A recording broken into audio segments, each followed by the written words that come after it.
as more and more distribution moves to digital, and more and more of how people consume media is measurable, not just on YouTube, but on any platform that's worth its salt. They'll have lots of data for you. I think that it's a real skill set for producers now. It's a real skill set, and it's a real advantage that producers have.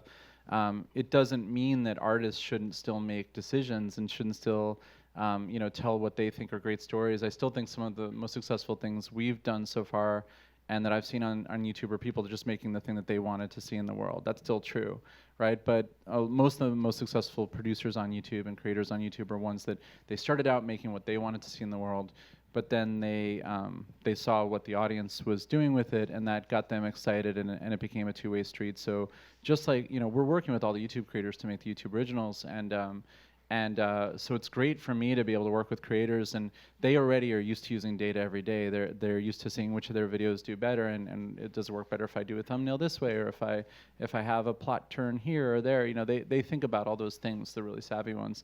And for me to be able to go in with even more data for them is definitely something that we think about a lot. And are there projects not involving them that are with brand new talent? Or, I mean, how many of those? On YouTube? Yeah, on YouTube Originals, we're pretty much almost every one of our shows involves YouTube creators in some way. It's just such a unique thing for us that why would we not lean into that?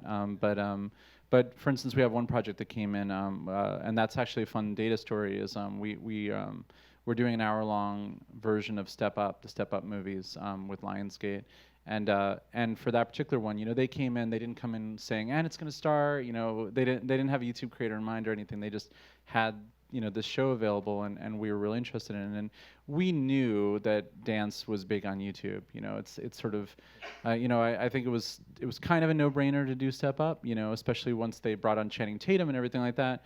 But I mean, that just seems like a smart thing to do if you program for young audiences and globally, because Step Up is like I think $650 million global franchise, right? It's got plenty of name recognition.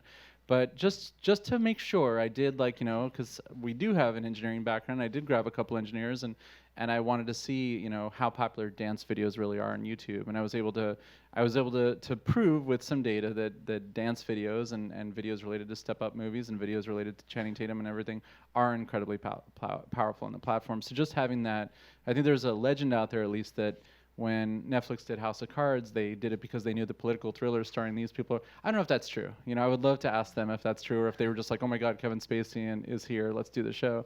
But we were able to actually, in that particular case, back up, our hunch with some data,